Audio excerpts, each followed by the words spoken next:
Welcome back to Elder Sign, a weird fiction podcast by Clay Temple Media. I'm Brandon Buddha. And I'm Glenn McDormand. In this episode, we are covering Reports of Certain Events in London by China Mieville. This was originally published in the anthology McSweeney's Enchanted Chamber of Astonishing Stories. It's a great name. This was back in 2004. Yeah, this story is a lot of fun. But before we get into it, I want to take a moment and talk about Glenn's story, which is published under the name G.L. McDormand, called Goodbye to All That. It's a great occult detective story, also blends the genres of hard-boiled detective stories in there as well. I love Goodbye to All That. It's such a good story. And if you're interested in getting a copy, you could reach out to Glenn or find it on Amazon. This story was also chosen by the Tales to Terrify podcast. They covered it in episode 299. They do a dramatic reading of it. It's a lot of fun. I really, really recommend to all of our listeners who enjoy what we cover to check out Glenn's really awesome detective story. Yeah, as someone who devours podcasts, a voracious podcast listener myself, it was a real delight for me to have one of my own stories turned into an audio book on this podcast. And I love the Tales to Terrify podcast. They've even done some Gene Wolfe and other really good writers in addition to reading my story for some reason. It was a real delight for me. So I hope people will check it out. This story, Reports of Certain Events in London, was the second winner of our April Patreon poll. It came in fact, only one vote behind William Hope Hodgson. And this one was nominated by one of our Patreon supporters. That's a thing you get to do at certain levels. And I'm really glad because I had not read any China Mieville in 20 years. I think I'd probably only ever read his novel King Rat, and that was back when I was in the army. And I'm really glad that we got to cover this because I've been aware that he's been writing stuff since King Rat and that people enjoy it, but I've been out of the loop, and I have to say I really loved this story. So this was a great opportunity. I really loved it too. And I think King Rat was his first novel, so he's written a lot since that. He's a really interesting character, and of course he's most well known for the New Crozban books and Perdido Street Station, but he's been really, really active as a writer in the past 5 or 6 years as well, putting out a book every year or 18 months or so. Gotta love those publishing contracts. But this story is a real delight. It has one of my favorite conceits of weird fiction, of genre fiction in general, which I think, Glenn, you'll talk about in just a moment. But let's not delay any longer. Let's just jump right into the story. Right. There are two conceits about this story that we need to talk about before we really get into any of the particulars of what's going on. And the first one is that this is a documentary story, right? It's about a character reading through documents that have come into his possession. Most of the story is the presentation of these documents with real minimal intrusion of the actual frame narrative of the character who is going through them. And this is a classic storytelling device, especially of weird fiction. Call of Cthulhu by H.P. Lovecraft does this. And so does the VRT section of The Fifth Head of Cerberus, which we're just finishing up on the Gene Wolfe Literary podcast. So the second conceit of this story is that the frame narrator, the investigator, is China Mieville himself. He's not the author of these documents. They're real documents that came to him accidentally. It was a sort of postal mix-up, and he's merely publishing them, which he can do because he's a famous writer. And we'll get some more on that at the end of the story. This, too, is a classic storytelling device. I mean, we can think of The Lord of the Rings or Gene Wolfe's Book of the New Sun, which purport to be translations of discovered documents. And even The Princess Bride does this, right? Yeah, absolutely. I'm a real sucker for this conceit, really both of these conceits. And Mieville does them right in this story. He also does another trope that I love in genre fiction in general, which is the fish out of water story where someone gets pulled out of their mundane reality by witnessing or encountering something that can't survive within their current conception of the world as it is. And so the protagonist or detective or investigator or whomever has to get to the bottom of the strangeness in order to understand their place in the new world. And I think Mieville does this brilliantly by, as you said, Glenn, this simple postage screw up, though I think we'll have to ask ourselves in the discussion whether a mistake has truly been made. There's one more thing I'd like to point out about China Mieville, the narrator, which is that he's telling us that he gets a lot of mail, or at least a lot more than he used to, due potentially to the success of his novel King Rat or Perdido Street Station, which had just come out in the year 2000, which is when the story takes place. But also that his mail sometimes comes opened due to his political activity with the leftists and particularly the Socialist Alliance. I think this is a strange note because he seems to be suggesting that he is being spied on by political adversaries or maybe even the British government. And I wonder if this story is, in fact, some kind of commentary about the ability of the postal system to provide privacy for its citizens, especially given the mix-up that exposes China Mieville to the society that he is about to become acquainted with. And this is going to come back at the end of the story, which is really where we're going to get the sort of biggest chunk of text from China Mieville, the narrator himself. And yeah, I'm interested to see how you think that works, because here at the beginning it seemed like a bit of a strange note, and it may continue to seem like a bit of a strange note as we dig into what's actually going on in the story. There are a lot of documents that Mieville, the narrator, is going to go through, so we won't pause at each one, but I'll do my best to group them together in a coherent way as we go through. But let's take the first document slowly, because it establishes the whole mood of the piece. And this first document is a postcard. We're told it's a cute photo of a kitten, and it has no date, it has no signature. It is a great way to hook us into the story. So I'm actually just going to read what is on the back of this postcard. Where are you? Here as requested. What do you want this for anyway? I scribbled thoughts on some. Can't find half the stuff. I don't think anyone's noticed me rummaging through the archives, and I managed to get into your old place for the rest. Thank God you file. But come to next meeting. You can get people on your side, but box clever. In haste. Are you taking sides? Talk soon. Will you get this? Come to next meeting. More as I find it. And this hooks me right away. There's so much teased on the back of this postcard, and the way that Mieville writes this in sentences that don't even have grammatical subjects and so on really ratchets up the tension and the kind of, hinted at confusion here on this postcard. It's awesome. Right. It creates an interpersonal conflict before there's actually a story conflict. There's a lot of real mastery of technique that Mieville displays throughout the story, but this is the first one where before even getting into the core conflict of the story, we have two issues right off the bat. One, he's getting the wrong mail, which is coming opened and inspected by some third party. And then there's urgency right off the bat with regard to these documents. And I just think it's absolutely fantastic.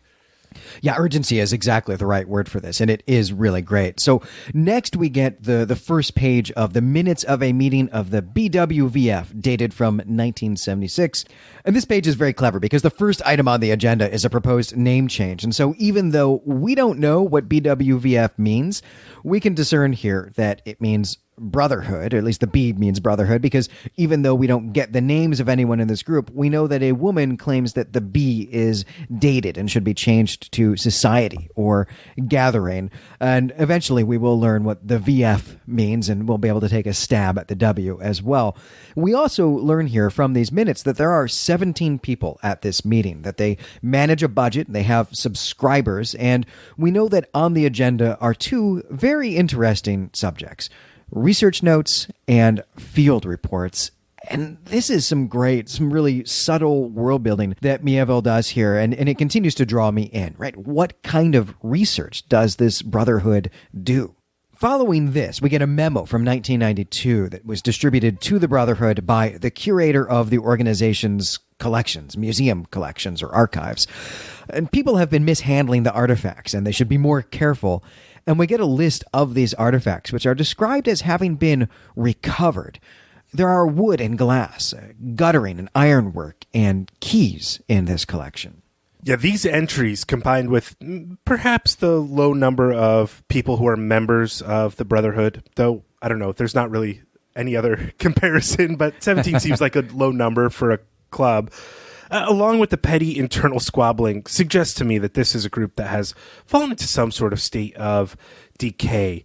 It's hard for them to get people interested in watching or paying attention to whatever the Brotherhood is doing.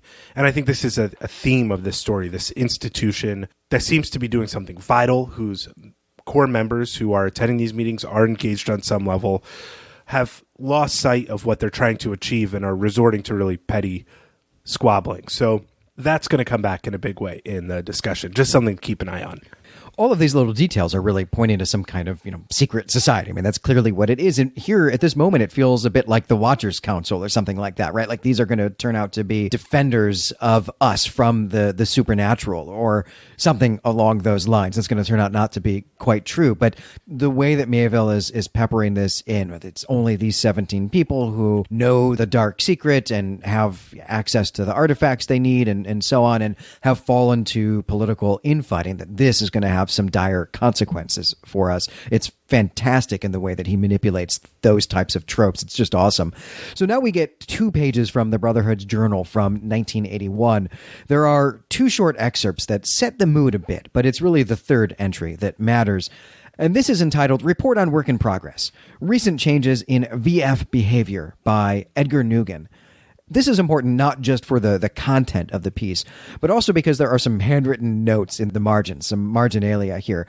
The first sentence is, tracking the movements of VF is notoriously difficult. And the handwritten commentary is, no bloody kidding. What do you think we're all bloody doing here?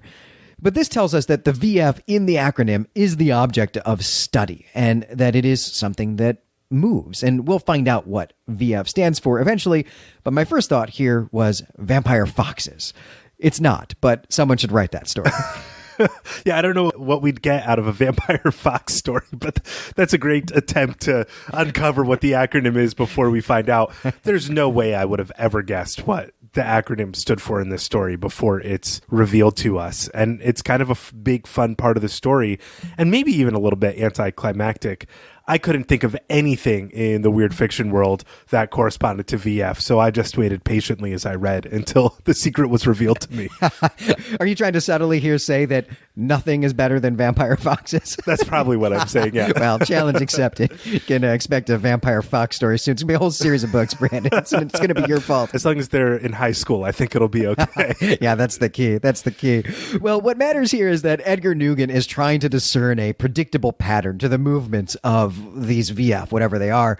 And he's accounting for data that goes all the way back, at least to 1876.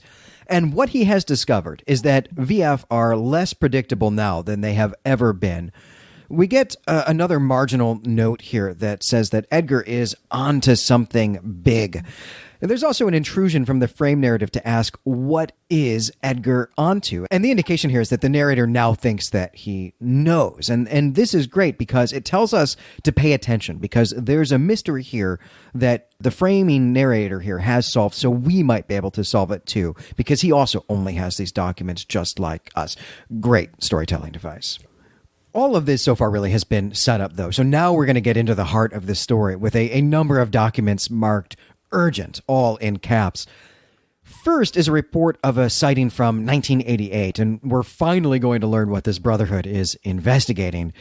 It's streets, it's city streets that suddenly appear, forcing their way into the road network of London, streets that just didn't exist before. And in this particular instance, it's a street called Varmin Way that has inserted itself in the Plumstead neighborhood of London. And it is not a long street. It's what in America we would describe as a single block, right? It is a perpendicular street that just connects two parallel streets, though it has had to buckle itself in order to fit into this space. And Varmin Way is a street that the Brotherhood has tracked for a very long time. In this moment, it doesn't appear any different than it did the last time that they had cited it some decades earlier. But there's another document that's attached to this report, though, and it is a handwritten letter by this guy named Edgar. We've encountered him before, to Charles. And Charles is the addressee of all this material, Charles Mieville. And Edgar says that this is the real thing. Even from where he's standing, he can see the evidence. This is, of course, purposefully vague for us, the readers, but it is certainly exciting, right? We want to know, what is the evidence? What is the real thing? What's he inferring here?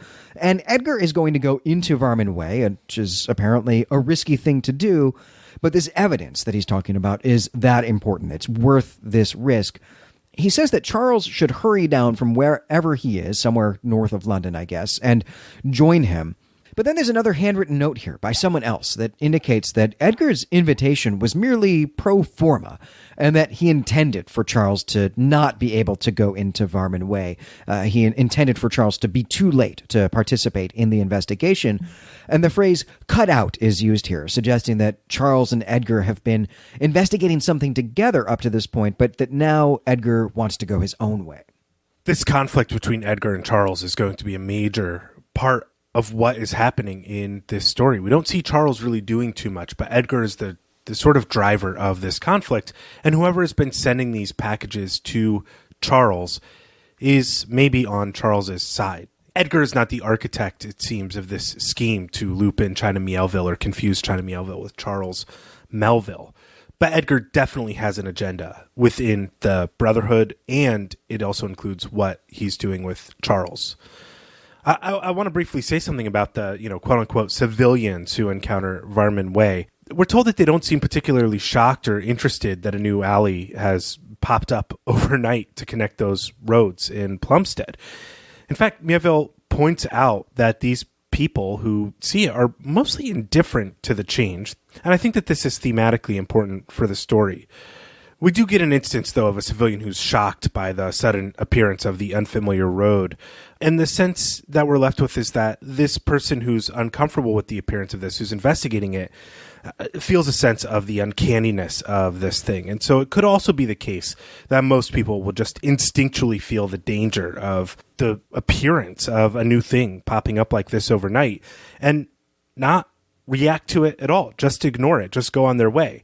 That might be prudent because the BWVF is extremely cautious of how they interact with these VFs. This part of the story, this detail, was crazy to me. I can't imagine not noticing that there's suddenly a brand new street in my neighborhood. And these seem to be people who are just, walking on their way to work, right? They do these routes a lot, but just casually don't notice. Or if they do notice, they just shrug their shoulders and go on their way. And, this part of London, as most parts of London are, is made up of row houses. And so in this case, Varman Way has inserted itself in between two houses that previously shared an adjoining wall. And here in Philly, this is also a city of row houses. And I think I would notice that as well, like walking home, that I would realize that the house next door is suddenly further away and that there's a road in the middle of it. Even if it was just an alley, a narrow alley as it's described here, I feel like I would notice. I also would walk down it. Right, absolutely, but people don't, and they seem to just shrug. The people whose houses are split by this road don't seem to have any interest in the fact that this has occurred. And it's crazy because the Brotherhood tells us that this is kind of the standard reaction that people have when these streets pop up. Yeah, I think this will become important in our discussion. Well, next up, we have an urgent report of an aborted investigation. And what we learn here is that the attempt to enter Varman Way was a failure. The group going in had some kind of problem. It's mysteriously just described here as certain events, and they had to delay, therefore. And when they went back to Varman Way, the street was gone again. It had gone wherever these streets go. There are some photographs of it, though, and another handwritten note here from Edgar. And here he points out to Charles that in the photograph there is some damage to the street, and he insists that this confirms his hypothesis that Varman Way was recovering from an attack. What that means is unclear at this point. And then there's another note here, this one from the person who has sent all of this to Charles. And this recounts the discovery of Varman Way in a story around 1700. This story suggests that these types of wandering streets actually fight each other, and that this is something they've always done, that they are wild in some way, and that, these streets are attacking each other, like having fist fights or something, and bruising each other or breaking their bones or something, and thinking of these kind of metaphorically or anthropomorphically. Right. I'm not going to comment on that just yet because that's a rich discussion question that we'll be covering. I just want to point out here, I love how Mieville casually drops this phrase, certain events, in this section of the story. I like how Mieville, the narrator, is especially concerned about what these events are that stop Edgar from completing his mission, from walking down Varman Way. But for my money, I think there are only two things that the quote-unquote certain events could be in this section of the story. The first is that the VF is legitimately dangerous and that nobody actually wants to enter it. It speaks to maybe the age or the actual sensibilities of this group that are not really any more interested in exploring or investigating these roads, but are just become a bureaucratic club and aren't accomplishing anything. The second, and what feels to me is like what actually happened, and both really point to the same thing, is that the group just began to bicker about how they would enter the alley and decided to have another meeting to discuss it at a local cafe. And both of these possibilities, to me, indicate that the Brotherhood is generally ineffective. And I think before we get to the end of the story, we'll understand what Charles Melville's real struggle with the Brotherhood was, what the tension there really was. Also in this section, Mieville is rewarding a close reader by giving us a lot of information. We get confirmation that the group is indeed a brotherhood. We also learn that women have always been included in the group, and that Fiona, whose name we didn't know in its entirety before, who was also the one who suggested the group change their name, should just chill out because this has always been this way and it should remain this way. But what's really important about this is the technique that Mieville is using by trickling information to the reader throughout the story, so that even getting the first name of a character briefly mentioned provides you with a real thrill. That's all expertly done. And of course, even just the use of the word certain here in front of events. I mean, this is the hallmark of H.P. Lovecraft, who uses the word certain as frequently as possible, but it always is a way of saying, I know what I'm talking about. I know what the process that brings people back to life from the dead is, but I'm not going to explain it to you, the audience. And it's just a real hallmark of his writing, and it's great the way that Mieville uses that here to just describe what amounts to bickering among these 17 people who have to have a committee about everything, right? It's a great joke. It's really funny. Well, finally, in this group of reports is one that is about a traveler in 1992. And what is meant by this term traveler is a street from outside of London that is now appearing here in London. And in this case, it is the Ulica Nervovask from Poland, though there is also a table here that gives some instances in which similar things have happened, including a visit from West 5th Street in New York, which is a street that doesn't actually exist. And we also learn in this report that there is a BWVF chapter in Chicago. And finally, we learn that VF stands for Viae Feri, which is Latin for wild roads or savage streets, meaning sort of untamed, undomesticated streets.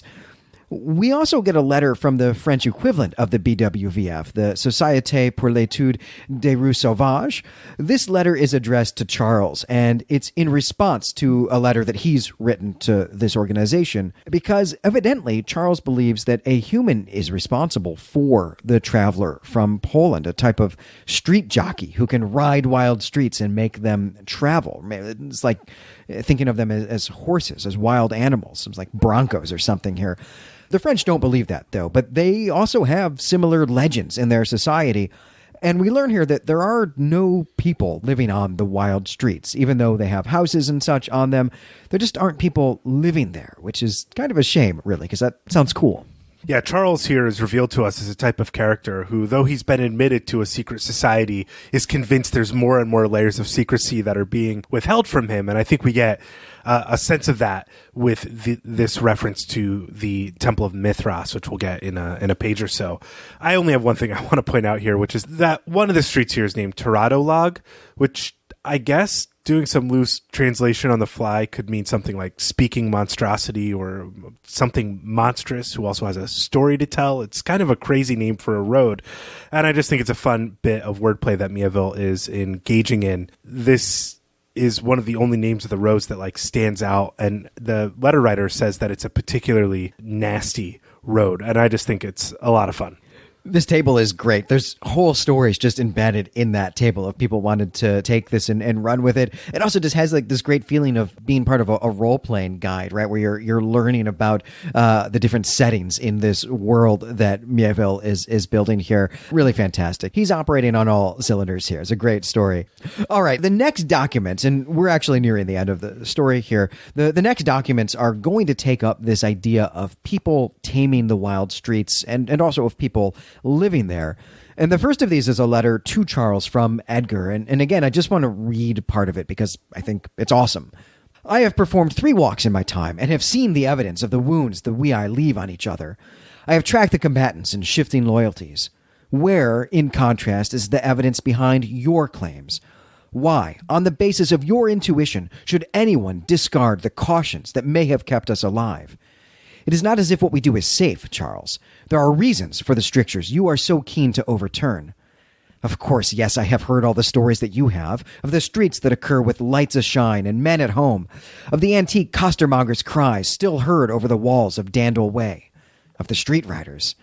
This mythic company of inhabitants and street tamers may be true, but so long as it is also a myth, you have nothing.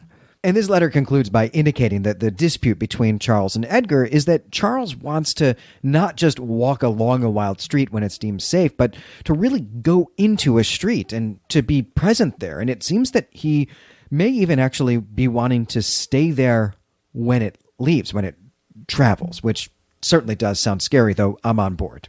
Well, now we're going to get an account of one of these walks, a walk down Varman Way. In 1999, Varman Way returned to the same location it had occupied in 1988, and this is unprecedented in all the Brotherhood's records, this returning to the same location. Edgar and 2 other members of the Brotherhood performed a 3-hour walk on the wild street. One member operated as a base, while these 2 walked down Varman Way, tethered to the base by means of mountain climbing equipment. And this report is incomplete. We've really only just got the first page, and so we only get a description of Varman Way as being largely composed of Victorian-era working-class homes. But attached to this report are several photographs of damage done to the buildings on the street, and most interestingly, the end of a rope and a climbing buckle held in a young man's hands. And the idea here is clear, right? This rope has been severed because the street has left with someone still on it.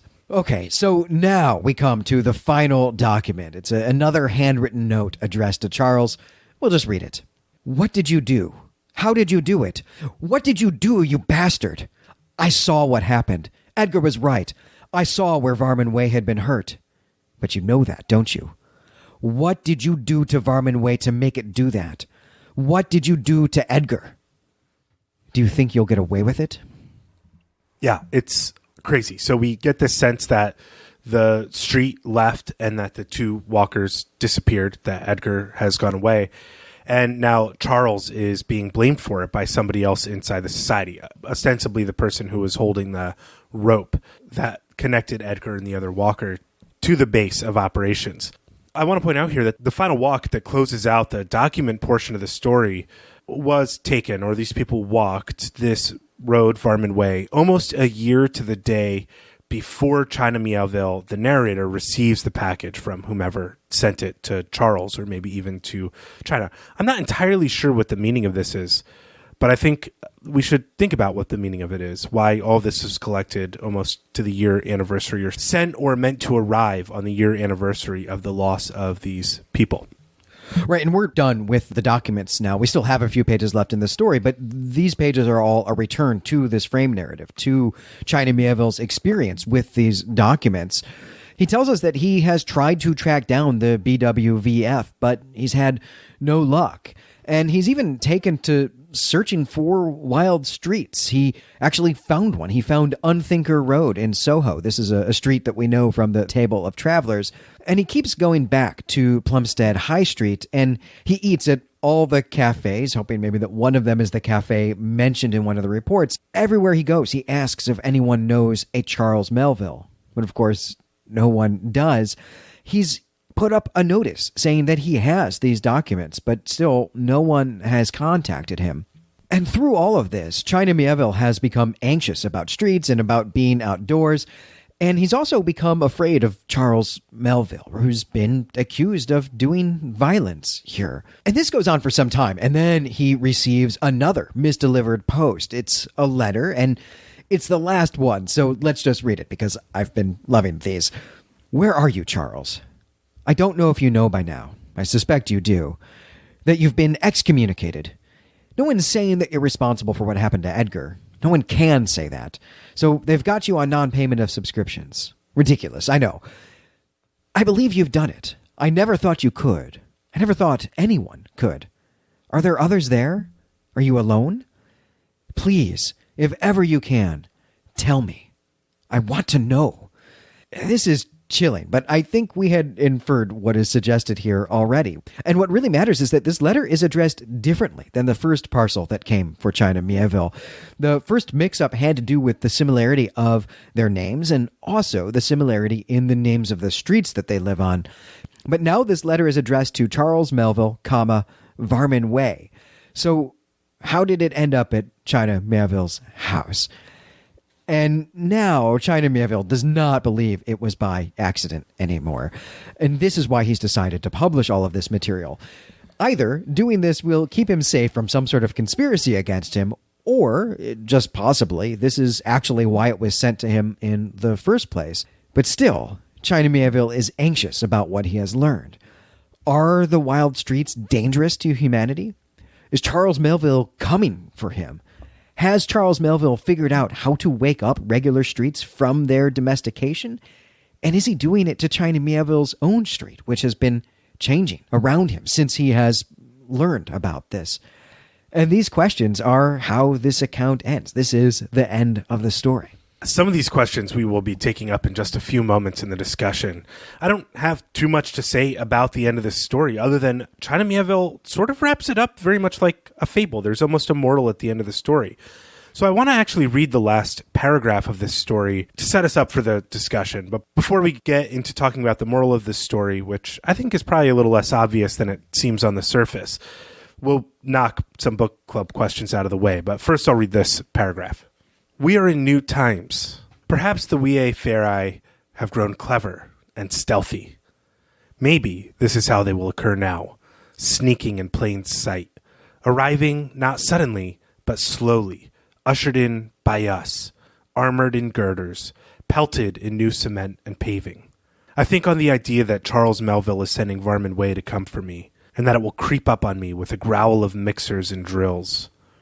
I think on the idea that this is not an occurrence, but an unoccurrence, that Charles has woken Blankley Road my home out of its domesticity, and that it is yawning, and that soon it will shake itself off like a fox and sniff the air and go wherever feral streets go when they are not resting, I and my neighbors tossed on its back like fleas, and that in some months' time the main street it abuts will suddenly be seamless between the Irish bookie and the funeral parlor, and that Blankley Road will be savaged by and savaging Soul Den Road, breaking its windows and walls and being broken in turn and coming back sometimes to rest.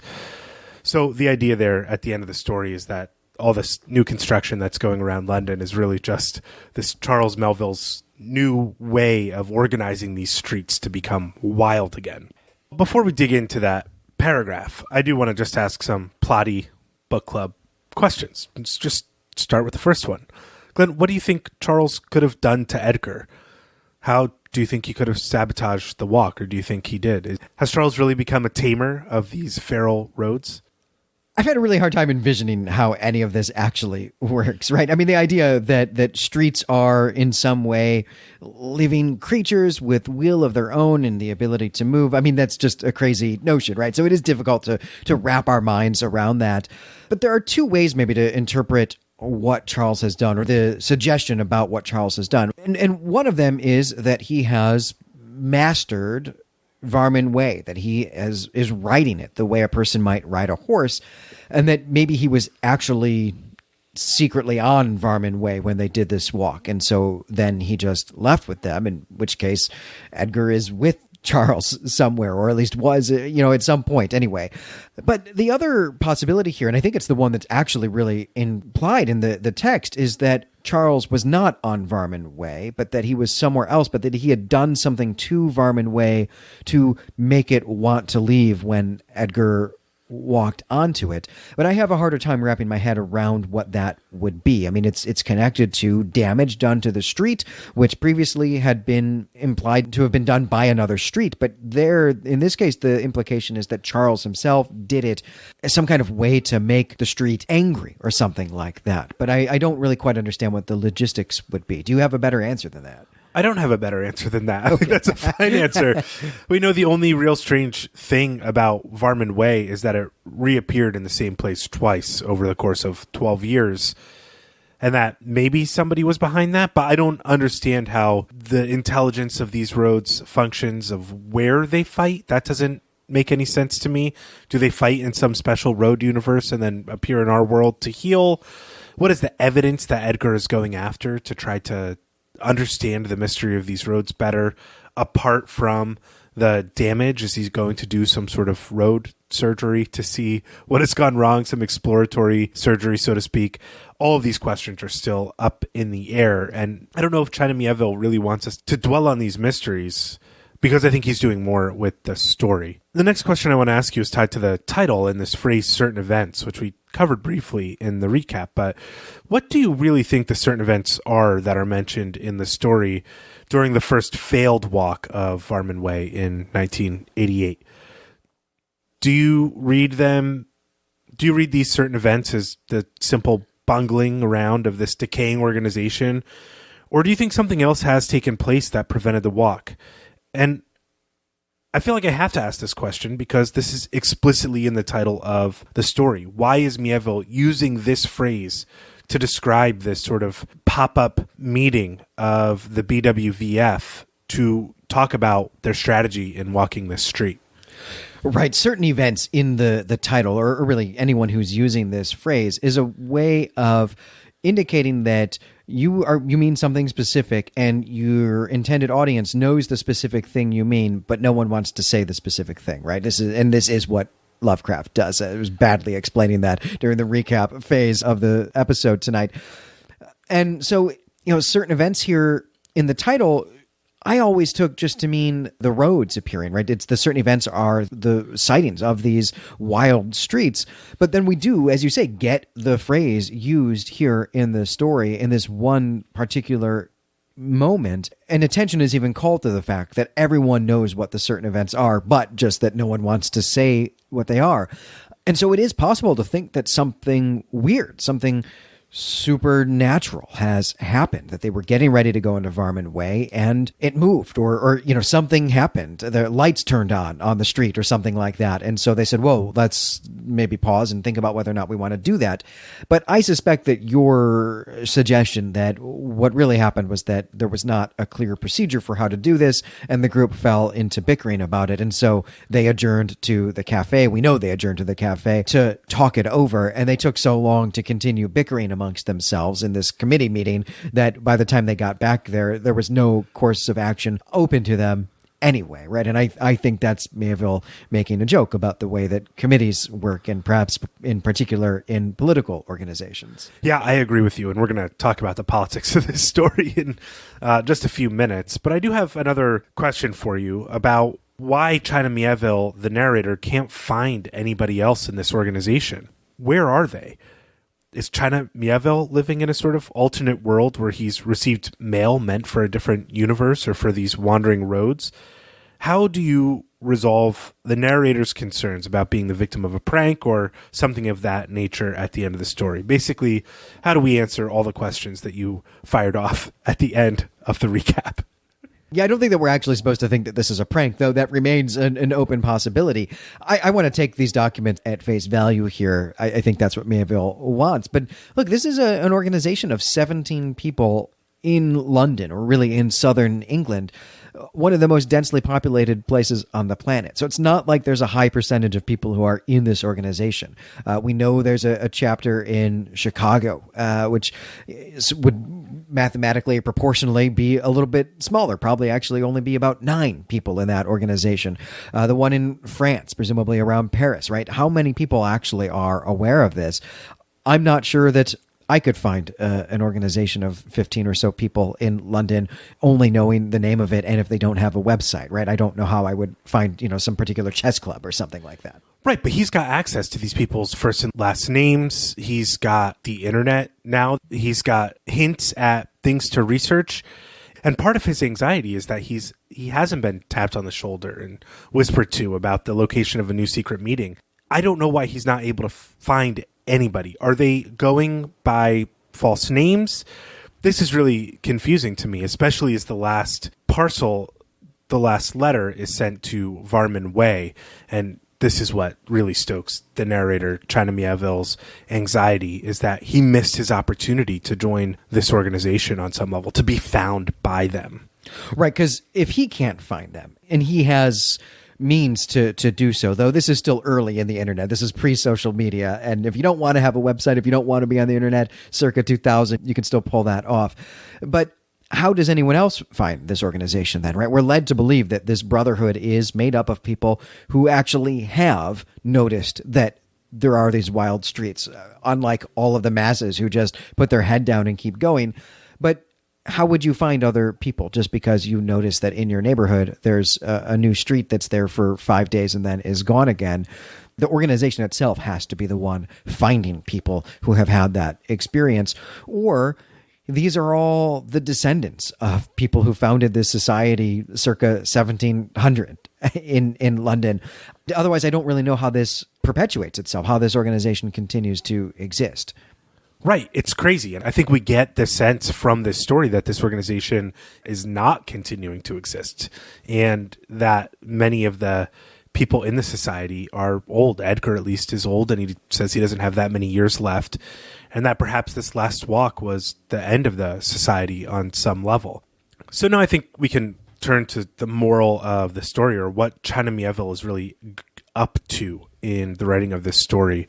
This phrase, living in new times, is tied into the narrator's suspicion that the roads have come up with new ways to appear and disappear. And it's all tied to kind of city planning and construction, and the sounds of new construction going on in your idyllic neighborhood or house. And it's an interesting concern. And so I'm wondering if China Mieville, the writer, is concerned about the ongoing construction and changing nature of London or all of England. I mean, this is something I experienced visiting Denver recently after having been away for 10 years and going back, and it's just all new construction apartments, and the streets are completely different. It feels unfamiliar returning to a place that was once your own home. And meanwhile, he's there and he's living in London and noticing all of these things changing around him. And maybe there's a question about how you maintain a sense of home with all of that going on. But I also want to talk about the politics of this story, too. China Mieville is concerned with all of this, but he's also connected to and a member of varying left-wing groups.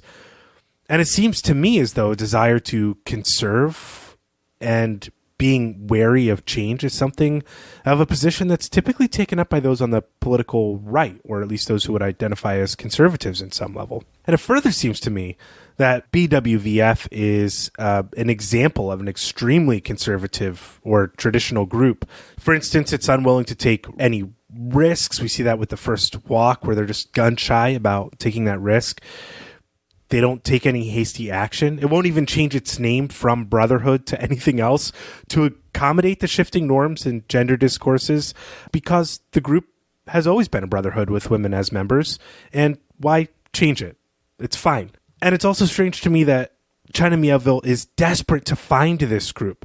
He almost wishes that they would find him and initiate him into their membership. So in other words, from a political standpoint, we have a politically progressive narrator concerned about construction going on in his neighborhood around his house, desperately seeking information from a conservative, maybe not in the political sense per se, organization that is shown through these documents to be really ineffective as a group, and who in 200 years of its existence has managed to collect some street glass and keys and stone and mortar from feral streets. That actually might be the preferred pace for a conservatism organization to work.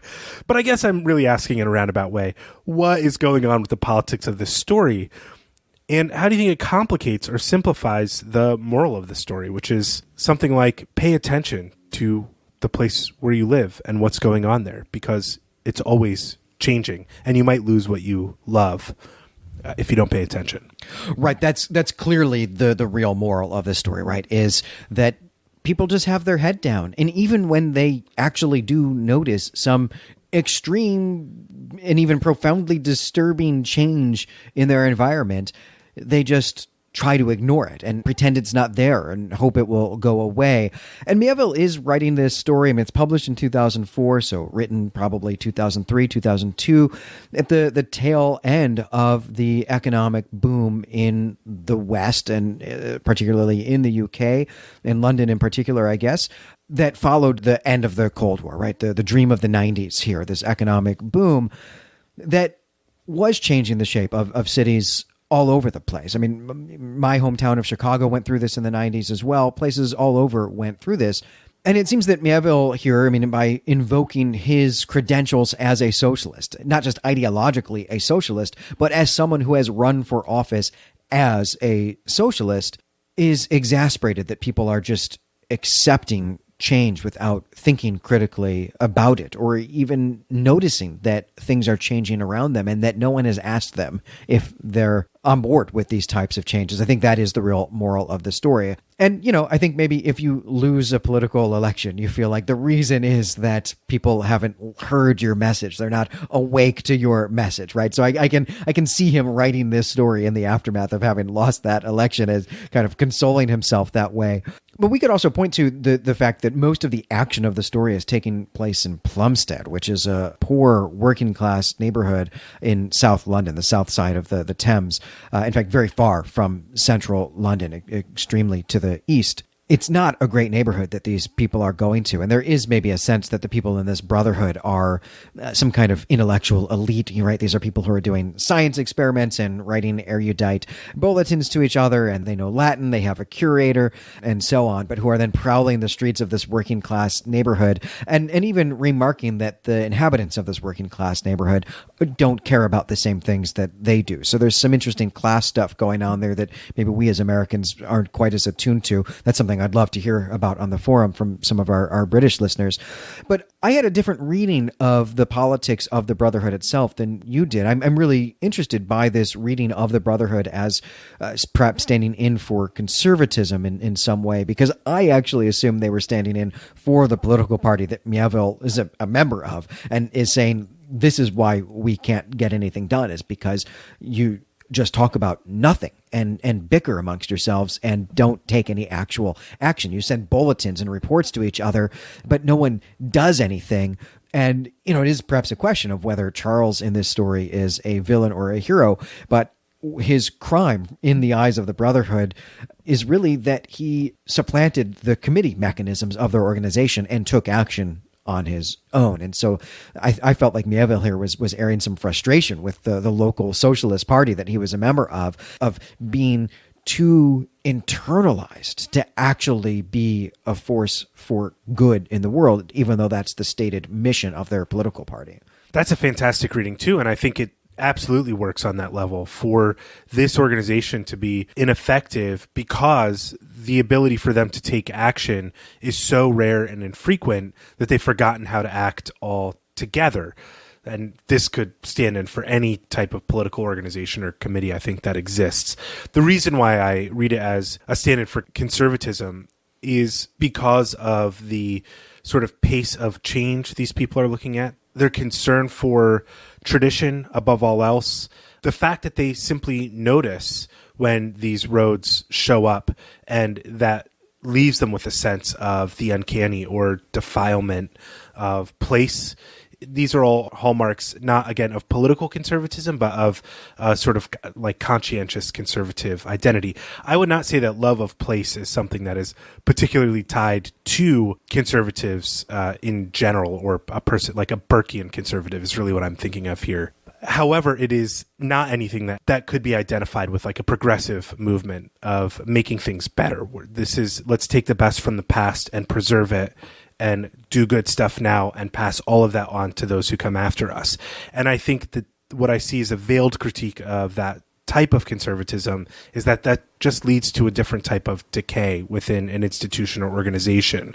And part of Mieville's anxiety and fear on some level is that he thinks he should be a part of this organization now. One, because that type of tradition and knowledge provides categories that give him a sense of comfort. They know what's going on. He can learn more. He can be initiated into those secrets and maybe move it in another direction. And maybe Charles here is the hero. He is the counterpart of China Mieville explicitly in the text, and that perhaps the reason why this group doesn't go after new people is because they don't want another Charles.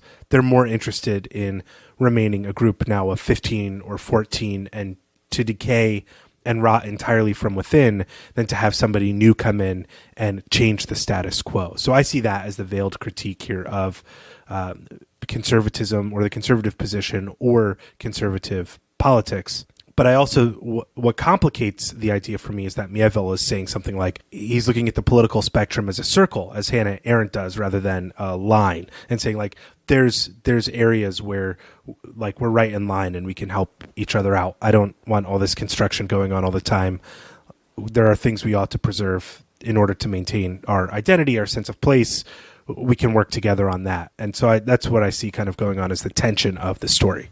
And ultimately, this kind of internal focus, this almost sort of navel gazing that we see the Brotherhood engaged in is, as we've said, the real moral of the story. Because one of the things that is kind of hiding in plain sight in the story is the fact that the streets of the world are animate creatures that have been domesticated, except for some of them that haven't. And this is something that people could notice all the time for centuries. I mean, for millennia, in fact, forever, since we've invented cities and have tamed these roads, but almost nobody does, right? That in the end, almost all of us are blind to the even just very material reality of our world. And yeah, I think that's what Mieville is looking at here, a sort of call to wake us up.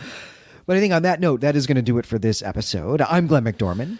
And I'm Brandon Buddha. You can find us and our other creative projects at claytemplemedia.com. Do not forget to check out Glenn's story, Goodbye to All That. Again, you can find it on the Tales to Terrify podcast, episode 299. I absolutely think you should do this. If you're a listener of the story, if you like the type of fiction we cover, Glenn's story is fantastic. Yeah, and you can always come talk to me about it on the forum as well. And hey, if you're on the forums, come talk to us about what you thought of this story as well. Reports of certain events in London. Very cool stuff going on. Tell us what you think Charles did to the street. Come talk to us about what you think Mieville is doing with this invocation of the Socialist Party at the front of the story. We'd love to hear more about that. Next time, we'll be back with Out of the Earth by Arthur Machen. This is our second story we'll be covering by Machen on the podcast, who is also beating out Lovecraft in our Patreon vote. Exciting stuff. But until then, we greet you and say farewell.